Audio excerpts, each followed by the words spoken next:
Olá, saúde e paz a todos. Eu me chamo Dani Siqueira e esse é o Notícias do Reino, um espaço dedicado a tudo que diz respeito ao Reino de Deus e à sua justiça. Esse conteúdo está também no YouTube, DS Produções Web. Se inscreva em nosso canal e nos ajude a compartilhar a mensagem do Reino de Deus. Somos um com Cristo.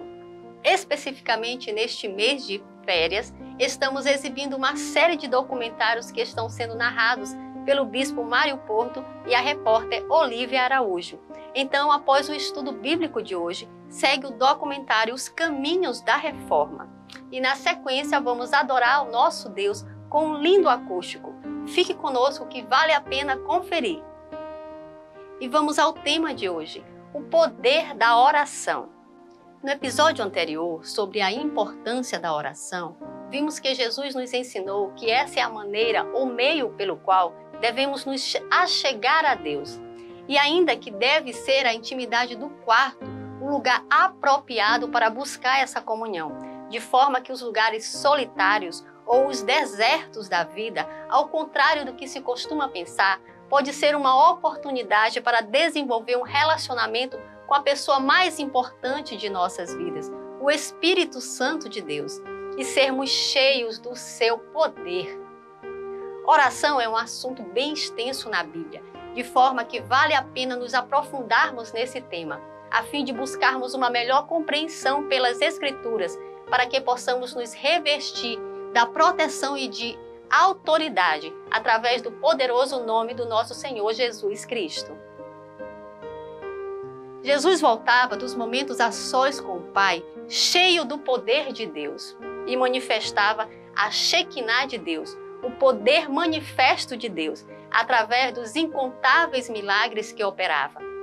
Porém, em público, Jesus costumava fazer orações de agradecimento antes dos muitos milagres que fazia. E as orações, no geral, eram breves. Algumas vezes, ele nem precisava falar, e os demônios já manifestavam desesperados. Deixe-nos!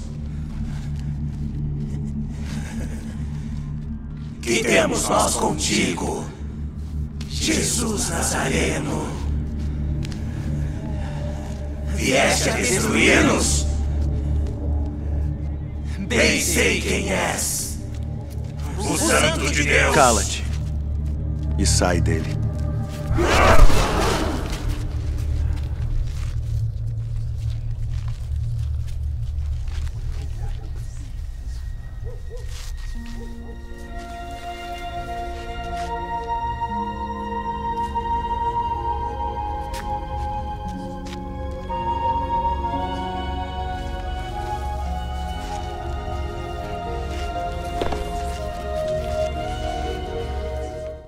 Na ocasião, por exemplo, em que Jesus ressuscitou Lázaro, que está em João 11, em 41 e 42, quando a pedra foi removida, Jesus olha para o céu e ora. Pai, graças te dou por me haveres ouvido, pois eu bem sei que sempre me ouves. Mas eu disse isso por causa da multidão que está em redor, para que creiam que tu me enviaste.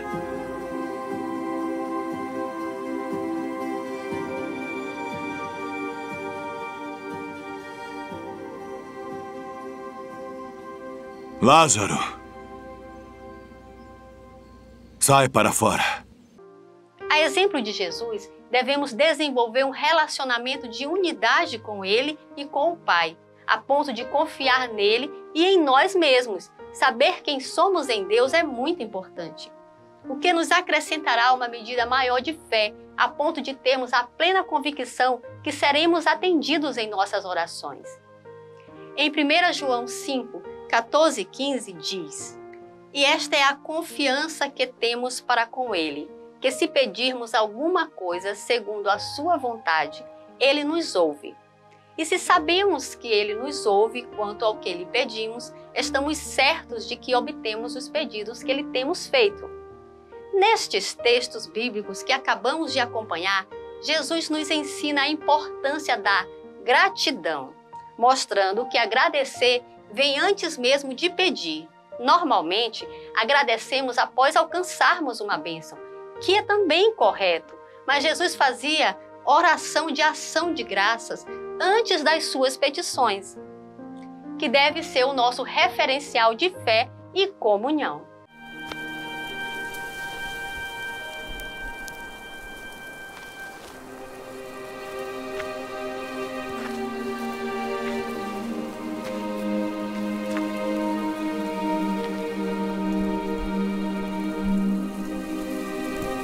Ó Pai, Senhor do céu e da terra,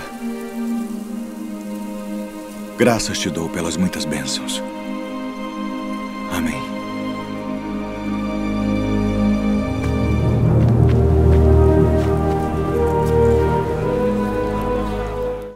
Em Filipenses 4, 6 e 7, o apóstolo Paulo nos ensina e motiva a prática da ação de graças. Não andem ansiosos por coisa alguma, mas em tudo, pela oração e súplicas e com ação de graças, apresentem seus pedidos a Deus.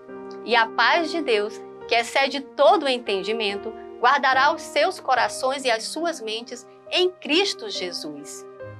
A comunhão com o Espírito Santo é um exercício de oração que pode e deve acontecer a qualquer hora ou até mesmo em qualquer lugar. O apóstolo Paulo nos aconselha a orar sem cessar. Fazemos orações falando, mas também podemos falar com Deus em pensamento, sem precisar abrir a boca. O que importa mesmo é sermos guiados pelo Espírito Santo de Deus em nossas orações. Separamos alguns tipos de orações.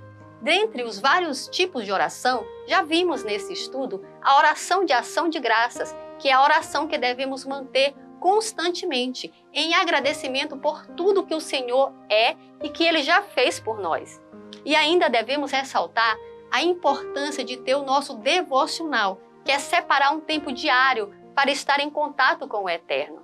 A prática do devocional é uma forma de exercitar a oração, o estudo, a meditação da palavra e adorar ao Pai.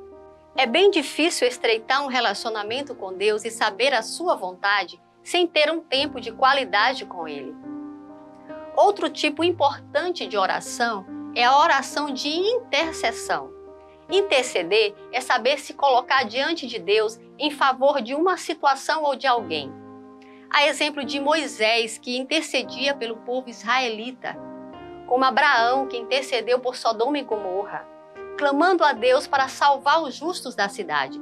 Começou a interceder por 50 e foi diminuindo, 45, 40, 30, 20, chegando a pedir que se houvesse ao menos 10 justos, que Deus pudesse poupar aquelas cidades. Mas sabemos o final dessa história, e Abraão conseguiu, pela oração de intercessão, salvar Ló e as filhas. Portanto, confessem seus pecados uns aos outros e orem uns pelos outros para que possam ser curados. A oração de uma pessoa justa é poderosa e eficaz. E tem ainda a oração mais longa que Jesus fez e está registrada nos evangelhos, sendo a oração de intercessão do Senhor por nós, pela sua igreja. Já vimos que orar é falar com Deus e que, na verdade, o poder está em quem ouve. E de nossa parte, cabe a nossa atitude em relação a Deus. Devemos ir a Deus em todo momento. De manhã, de tarde, de noite, de madrugada. É isso, é buscar a Deus, é estar com Deus. E o poder vem dele para nós. Pai, chegou a hora. Revela a natureza divina do teu Filho a fim de que ele revele a tua natureza gloriosa. Pois tens dado ao Filho autoridade sobre todos os seres humanos para que ele dê a vida eterna a todos os que lhe deste. E a vida eterna é esta: que eles conheçam a ti, que és o único Deus verdadeiro, e conheçam também Jesus Cristo, que enviaste ao mundo. Eu revelei no mundo a tua natureza gloriosa, terminando assim o trabalho que me deste para fazer. E agora, Pai, dá-me na tua presença a mesma grandeza divina que eu tinha contigo antes de o mundo existir.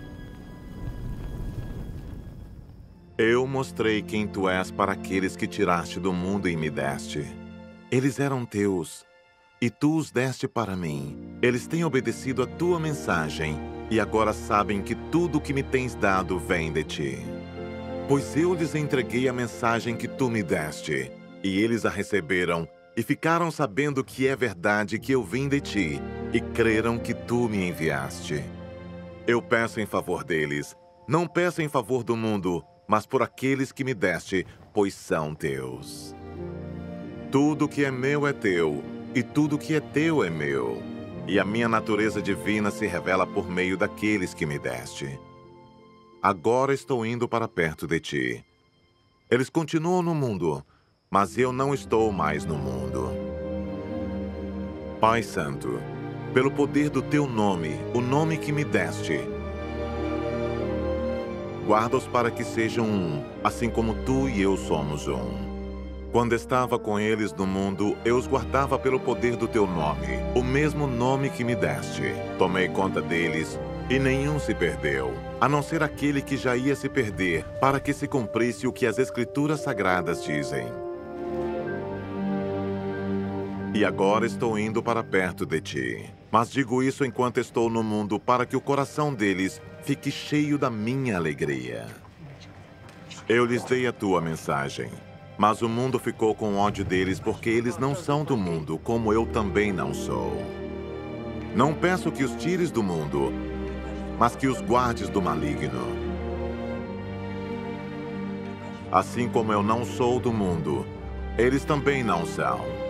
Que eles sejam teus por meio da verdade. A tua mensagem é a verdade. Assim como tu me enviaste ao mundo, eu também os enviei. Em favor deles eu me entrego completamente a ti. Faço isso para que, de fato, eles também sejam completamente teus. Não peço somente por eles, mas também em favor das pessoas que vão crer em mim por meio da mensagem deles. E peço que todos sejam um. E assim como tu, meu Pai, estás unido comigo e eu estou unido contigo, que todos os que crerem também estejam unidos a nós, para que o mundo creia que tu me enviaste. A natureza divina que tu me deste, eu reparti com eles a fim de que possam ser um, assim como tu e eu somos um. Eu estou unido com eles, e tu estás unido comigo, para que eles sejam completamente unidos, a fim de que o mundo saiba que me enviaste e que amas os meus seguidores como também me amas. Pai, quero que onde eu estiver, aqueles que me deste estejam comigo, a fim de que vejam a minha natureza divina que tu me deste, pois me amaste antes da criação do mundo. Pai justo, o mundo não te conhece, mas eu te conheço, e aqueles que me deste sabem que tu me enviaste. Eu fiz com que eles te conheçam e continuarei a fazer isso, para que o amor que tens por mim esteja neles e para que eu também esteja unido com eles. Vamos ficando por aqui, debaixo dessa oração poderosa do Senhor Jesus por nós. Após, segue o documentário Os Caminhos da Reforma, com a participação do Bispo Mário Porto, aqui no Notícias do Reino, e ainda o momento acústico do Notícias do Reino. Você pode rever esse e os outros programas no YouTube DS Produções Web. E fiquem na paz que só o Senhor pode dar. E até a próxima, se Deus quiser.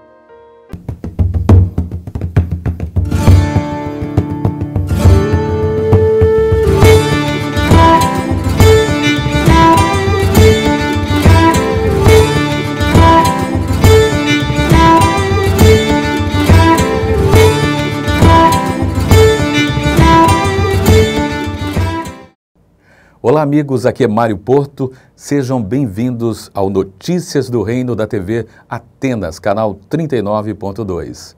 Hoje nossa viagem vai seguir pelos caminhos da reforma e nós iremos conhecer a história de Martim Lutero, importante reformador da cidade de Wittenberg, na Alemanha. Vamos conhecer inclusive a igreja que ele pregou as suas 95 teses.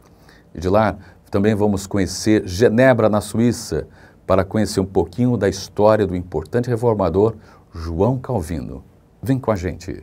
Encravada entre os picos alpinos das proximidades, o terreno montanhoso do Jura, Genebra situa-se na baía onde o Ródano se despede do lago Genebra.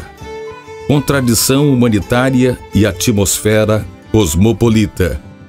A sede europeia da ONU, o quartel-general da Cruz Vermelha, é conhecido como a capital da paz, sendo considerada ainda um dos mais importantes centros financeiros do mundo e pela pesquisa mundial de qualidade de vida, a segunda melhor do planeta.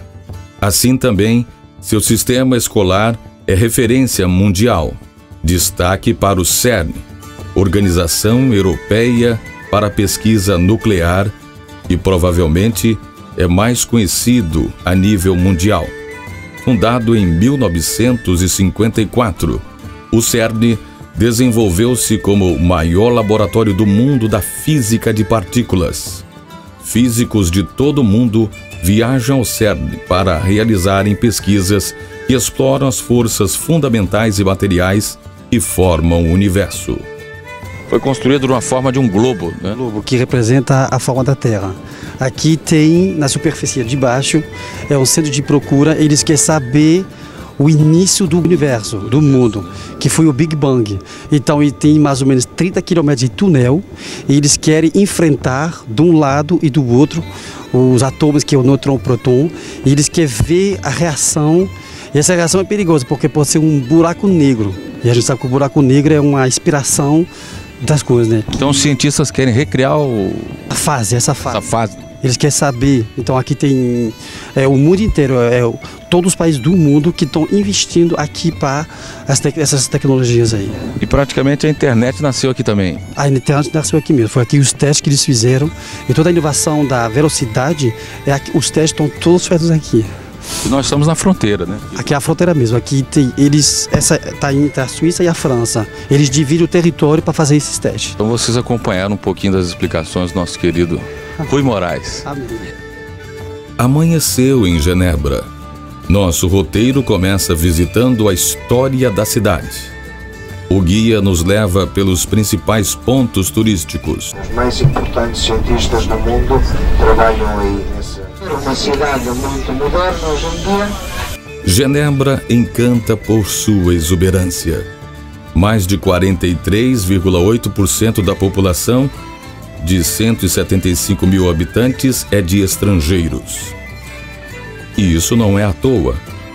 A cidade abriga mais de 200 organizações internacionais, como a Representação Europeia da Organização das Nações Unidas e a Organização Mundial do Comércio. Situada às bordas do lago Léman, localizada na fronteira com a França, Genebra é uma cidade limpa, segura e organizada. Ao mesmo tempo, oferece boas possibilidades de excursões de barco, passeios nas montanhas próximas. O Palácio das Nações está localizado no Parque Ariana.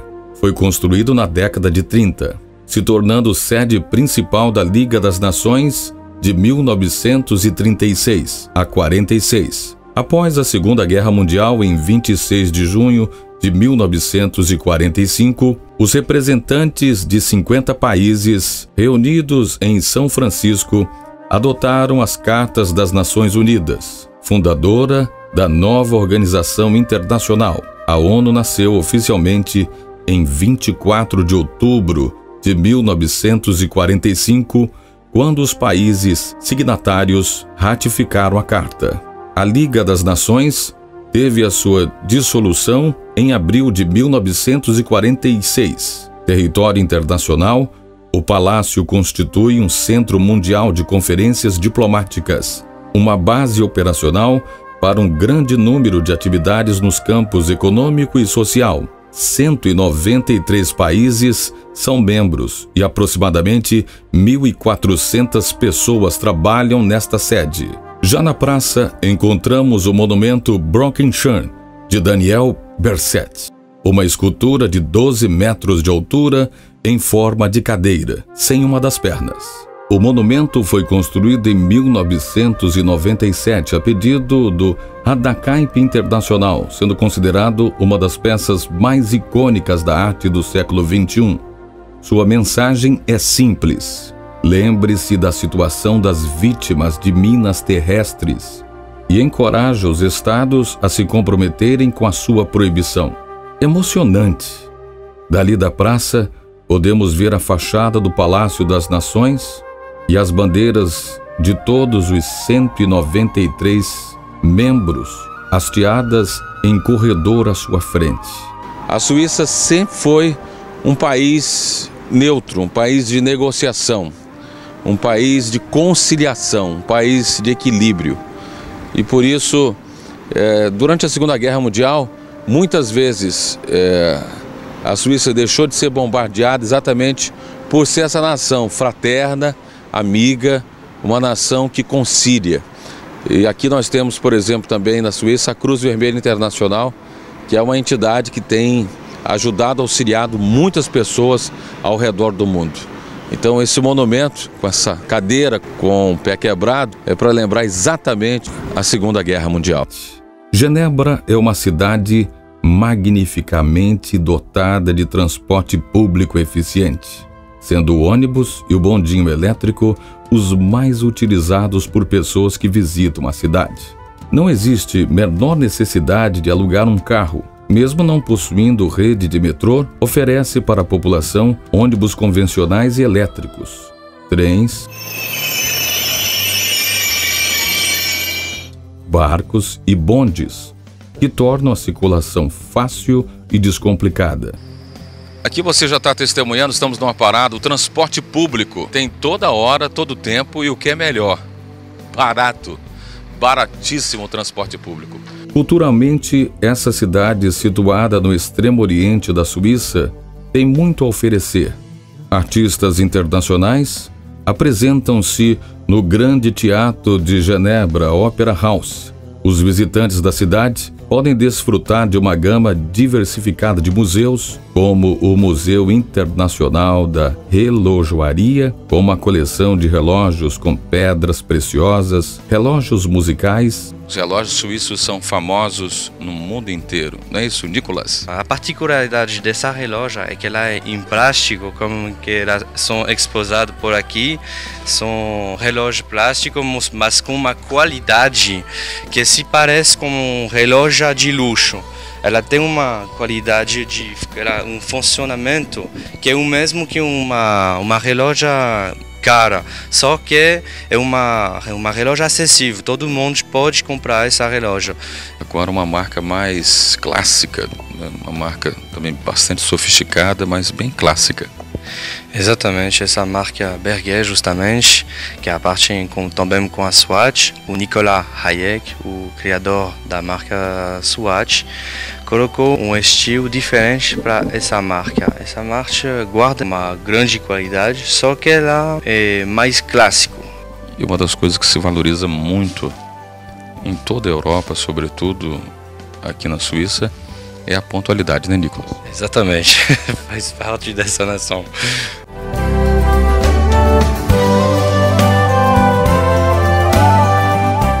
A parada agora é na Catedral Saint-Pierre. Nossos peregrinos ouvem atentamente as explicações e revivem cada passo de luta dos reformadores. A catedral mistura arquitetura romana e gótica. Está situada no centro histórico desde 1535, sendo a principal igreja protestante da cidade e do país.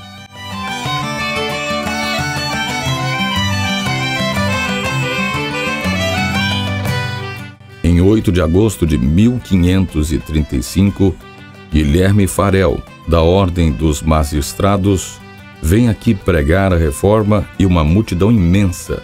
Essa igreja guardou essa forma antiga justamente, mas quando Calvin cheguei neste lugar, ele tirou muitas coisas que faz lembrar o catolicismo para colocar uma nova visão justamente, o protestantismo que vai nascer depois do evangelho. A presença forte, um lugar que acalma, a gente se sente bem.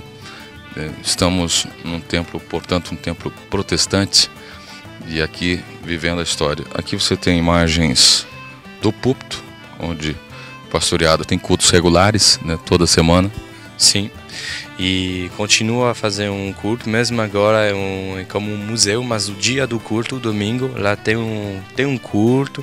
É a primeira de Genebra, um templo que é um símbolo da reforma protestante, templo que foi pastoreado pelo reformador João Calvino, né, que rompe com algumas coisas que estavam equivocadas na Igreja Católica e, na sua gestão, a igreja é transformada numa igreja protestante.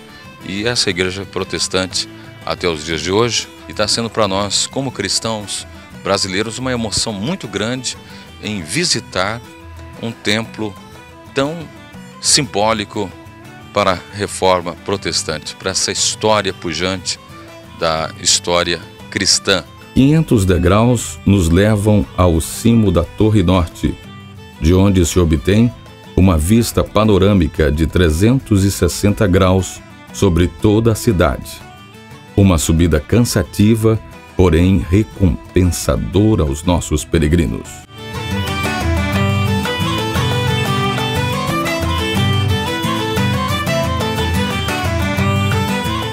Junto com os 500 anos da Reforma Protestante, o Muro dos Reformadores completou 100 anos, possuindo cerca de 100 metros de comprimento e 5 de altura. Foi construído contra as muralhas do século XVI que cercavam a cidade pela Universidade de Genebra. O monumento, na sua parte central, representa os 4 pioneiros da Reforma, vestido com a capa de Genebra. Guilherme Farel é um dos instigadores da Reforma em Genebra. João Calvino, o personagem-chave desse movimento. Teodoro de Beza foi o reitor da Academia de Genebra e o sucessor de Calvino. Por fim, John Knox, o fundador do culto presbiteriano na Escócia.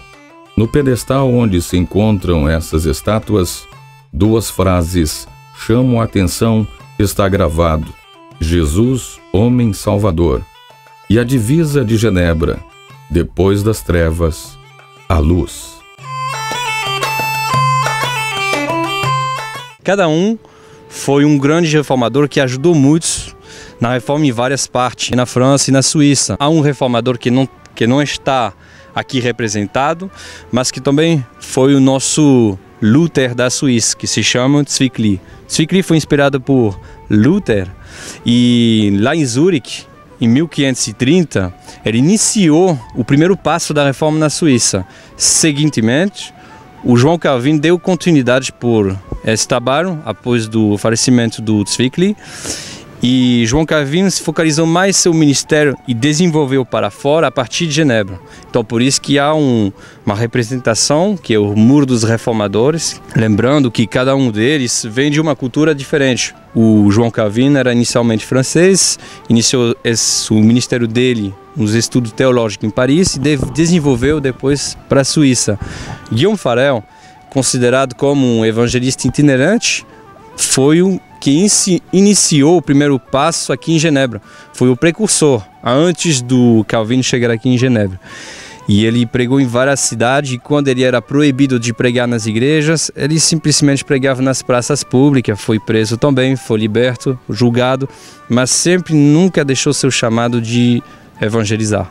Um dos maiores legados da Reforma, além da cultura, do crescimento espiritual e do cristocentrismo, a volta de Cristo como de fato deve ser o centro das nossas vidas. As igrejas cristãs estão crescendo? Estão crescendo, sim, estão se desenvolvendo, espiritual, cultural. Contra o secularismo. Isso mesmo, temos o pós-modernista, que é uma mentalidade muito aberta e desenvolvida aqui na Suíça e que dá uma entrada para muitas outras pensamentos, tanto sociológico que religioso. Temos também uma forte comunidade islâmica aqui, então há uma liberdade sim, cristão sim, mas nós temos restrições que são laicos, que nós temos um acesso para divulgar o evangelho, mas limitado, não é tanto desenvolvido como no Brasil. Engraçado que nós temos as nossas lutas, mas o evangelho sempre está sendo pregado. Eu vi você participando de um evento aqui com mais de 4.000 jovens né, vieram exatamente aqui, numa grande concentração, né, um evento que celebrava os 500 anos. Isso mesmo. E naquele dia acabou de ter um atentado na Europa e foi um desafio para nós, porque independente das ameaças, das lutas que pode surgir, nós mostramos que nós podemos ser juntos em frente dessa dificuldade, porque o nosso alvo é Cristo e que independente das ameaças, da luta, nós vamos para frente e divulgar o Evangelho. E foi um sucesso enorme, foi 4.000 jovens juntos, independente do que podia acontecer nas mídias, das pessoas que poderiam falar, o Evangelho foi pregado. Por onde andamos, Genebra nos impressiona com a sua beleza. Por exemplo, um simples passeio de teleférico nos Alpes suíços revela a grandiosidade e leveza deste lugar. O teleférico de Genebra eleva os visitantes a uma altitude de 1.100 metros em menos de 5 minutos, proporcionando vistas excelentes da cidade de Genebra, do Lago de Genebra e da cadeia dos Alpes, do Jura e do Mont Blanc. Estamos registrando aqui já um pedacinho da neve para você. Aqui um dos topos de Genebra, né? E nossa caravana está tendo essa sensação, né, dos floquinhos caindo bem suave. A neve estava previsto mesmo, né? Então vamos ter neve durante a noite. É um dos topos dos Alpes suíços, aqui no teleférico de Genebra, vendo essa imagem maravilhosa, ter essa sensação gostosa, né? A maioria da nossa caravana é do Nordeste, especialmente do Maranhão, e a ideia era realmente trazê-los para ter essa experiência.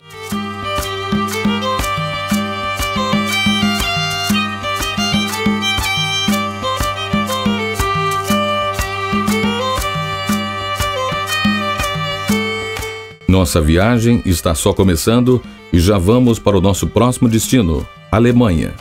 Hoje é o dia mais esperado, o dia de conhecer a neve. Todos da caravana, muito animados, contemplam a paisagem onde o gelo predomina e desperta a curiosidade.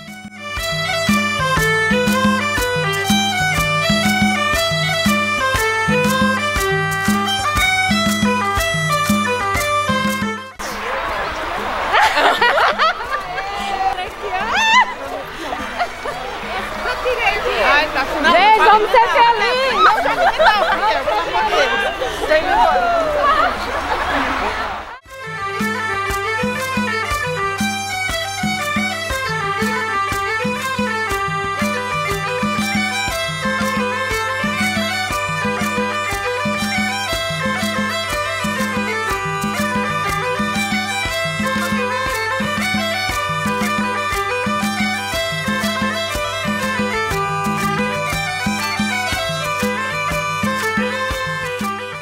Estamos aqui num vale gelado, na Alemanha, a caminho da cidade histórica de Wittenberg.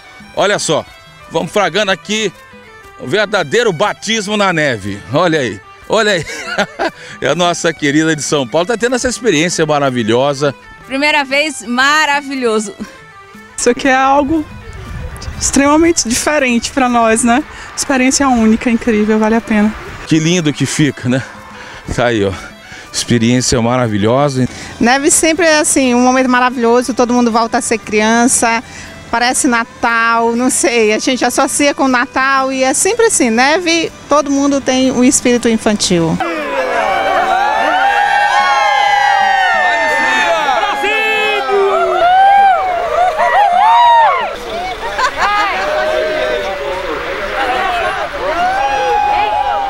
Ali está o nosso ônibus e a gente vai seguir para a cidade de Wittenberg, para nós vivermos juntos essa experiência.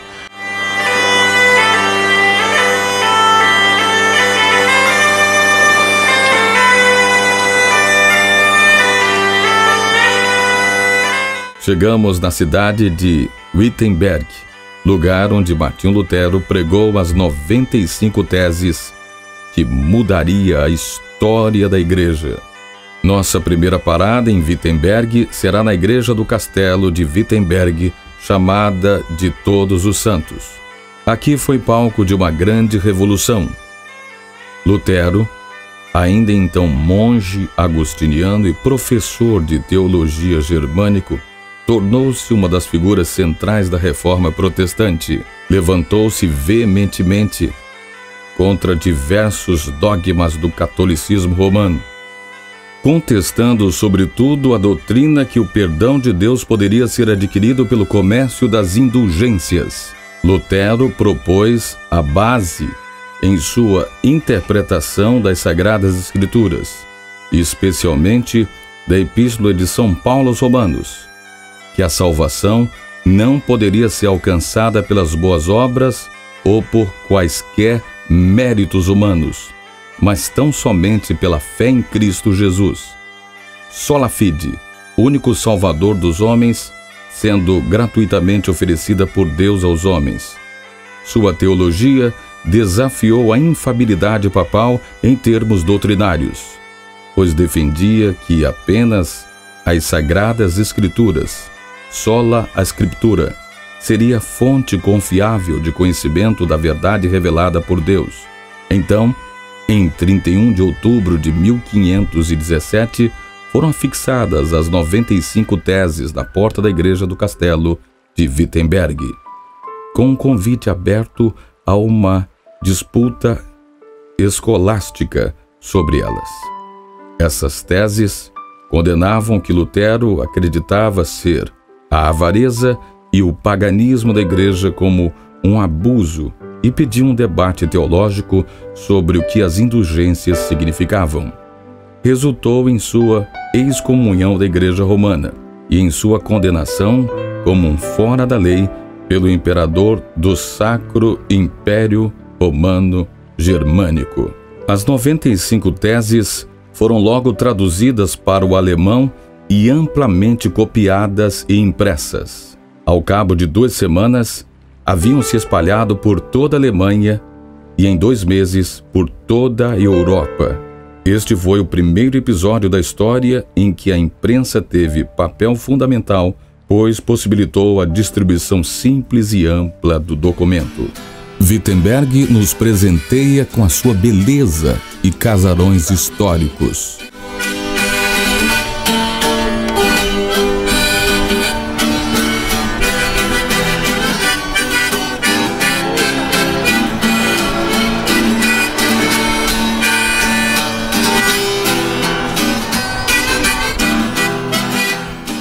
Pela cidade corre um rio que, no caso de emergência e falta de água, serviria para suprir as necessidades da população. É usada também como se for uma emergência para ter uma reserva de água aqui para a população. Lutero teve também importante contribuição para a pintura. Lucas Granach, o Velho, foi um pintor germânico renascencista. Pintor, escultor, um amigo pessoal de Lutero. Ele foi o documentarista, podemos dizer assim, de Lutero. Imagina, há 500 anos atrás, né, não tinha os recursos da fotografia, não tinha os recursos da internet, então a forma de documentar, e você vê que Lutero tinha essa preocupação de documentar a história que está sendo escrita, a história que está sendo desenvolvida. Então, Lutero tinha no seu amigo Rice, que era um escultor, um pintor fantástico. Vamos mostrar ele agora aqui. Uma escultura de bronze do Rice, num esboço, inclusive esboço aqui da foto de Lutero. A gente está revivendo essa história, remexendo essa história de 500 anos, e a gente sabe que na história de Lutero tem também coisas que não foram tão positivas, né, como as declarações que ele fez com relação ao povo judeu.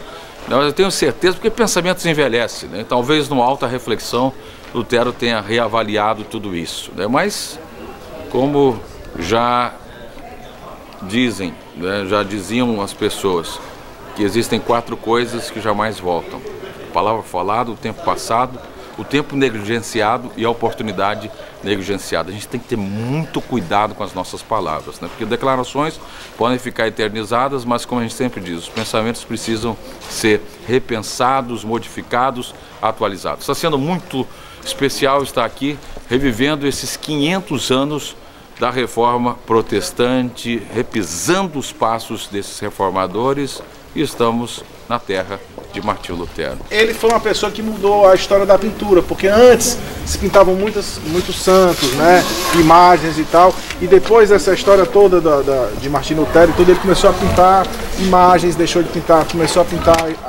a imagem mais de Jesus, né, do Criador de Deus. Então ele tem esse feito também, ele deixou esse legado. Scenes of the Bible and stories. Ela disse que Lutero queria que todo mundo pudesse ler a Bíblia, que todo mundo podia ser um pregador da palavra, mas nem todo mundo sabia ler na época.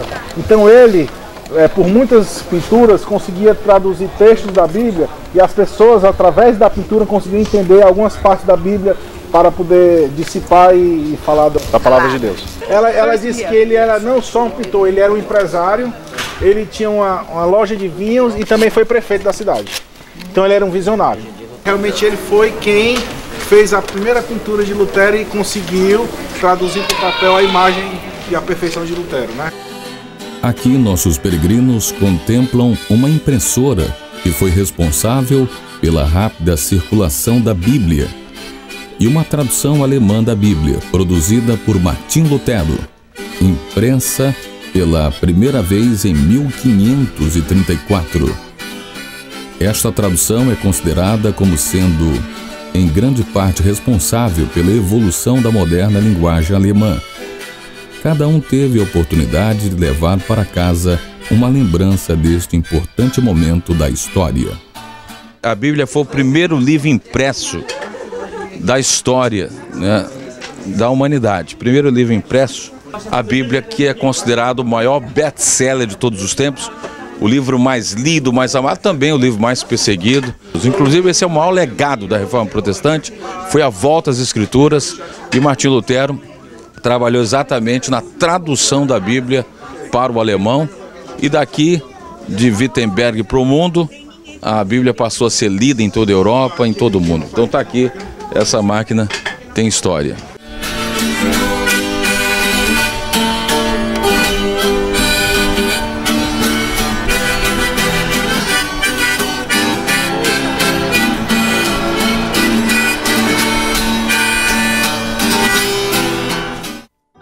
Seguimos nossa viagem. No caminho conhecemos a linda Berlim, um passeio rápido pelos principais pontos turísticos em uma vista panorâmica. Chamam nossa atenção para a Catedral de Berlim, o Portão de Brandeburgo, Memorial do Holocausto, a topografia do terror e o Memorial do Muro de Berlim. E o muro que vemos hoje já é da década de 70, a quarta geração do muro. Sim. E vemos que tem 3,6 metros de altura. É que é muito forte, mas não é muito largo. Mas era difícil de fugir pulando o muro, não? Por a segurança que tinha também antes do muro, daquela parte oriental.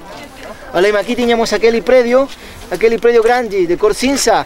Esse foi um prédio construído pelos nazistas, era o Ministério da Força Aérea. Depois, na época comunista, virou também escritórios da Alemanha Oriental. E hoje para muitos é ainda pior, porque é o Ministério das Finanças. Estamos aqui no que sobrou do Muro de Berlim, que separava as duas Alemanhas. A Alemanha Ocidental capitalista, a Alemanha Oriental comunista. A Alemanha Oriental comunista totalmente empobrecida, mas quando o muro foi erguido, muitas famílias se separaram, muitas pessoas não puderam se ver, e então foi uma luta muito grande. Então, em novembro de 1989, ainda com Mikhail Gorbachev, que era o chanceler da Alemanha na época, conseguiu então definitivamente quebrar essa barreira, quebrar esse muro e reunificar a Alemanha.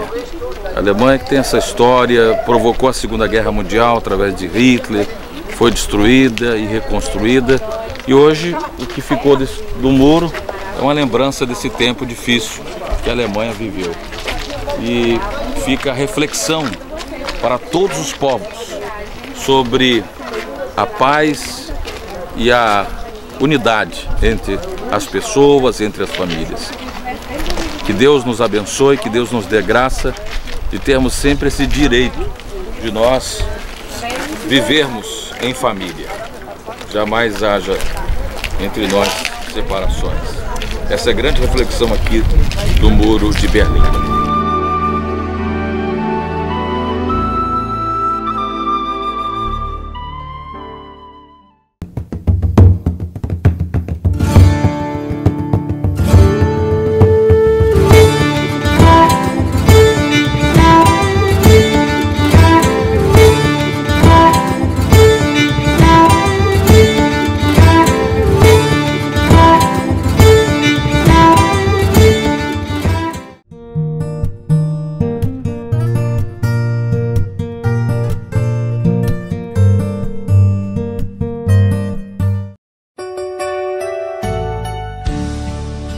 Senhor, é bem assim.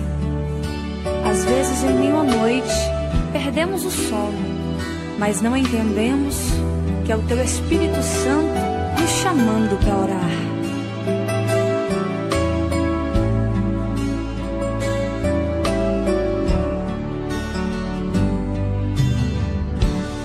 Mais uma vez perdi o sono. E então me levantei e andando pela casa, coração queimava igual brasa, com vontade de chorar. Minha alma angustiada, feito fera acuada, sem vontade de sorrir.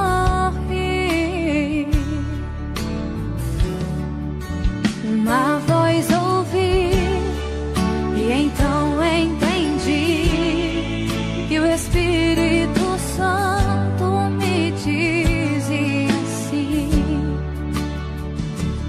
ore mais, consagre mais, vigie mais, perdoe mais, ame mais, pregue mais.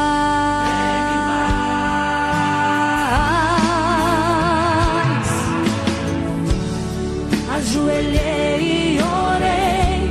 Naquele momento eu senti a presença de Deus me envolvendo, e o céu inteiro gritando dentro de mim. É tempo de buscar a Deus e dizer não a Baal. É tempo de se humilhar e viver o sobrenatural. É tempo de tocar o céu, meu irmão, na oração. É tempo de influenciar esta nova geração. Se hoje ouvires essa voz, meu irmão, não há o que temer. Deus tem pressa em te usar. Deus está contando com você. Deus vai te usar, te exaltar. Meu irmão, vou te falar. É tempo de influenciar. Deus vai te usar, te exaltar. Meu irmão, vou te falar. Deus tem pressa em te usar.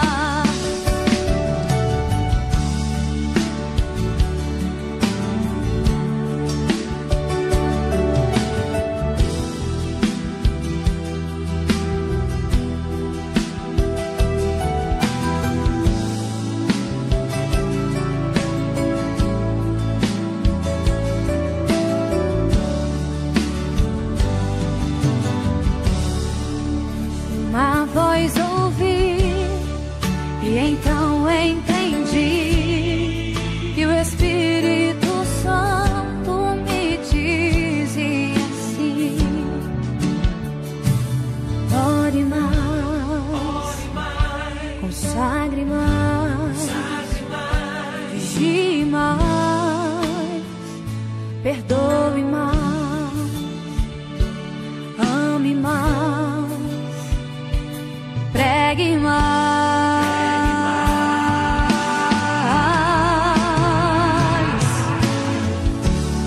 Ajoelhei e orei, naquele momento eu senti a presença de Deus me envolvendo, e o céu inteiro gritando dentro de mim. É tempo de buscar a Deus e dizer não a Baal. É tempo de se humilhar e viver o sobrenatural. É tempo de tocar o céu, meu irmão, na oração.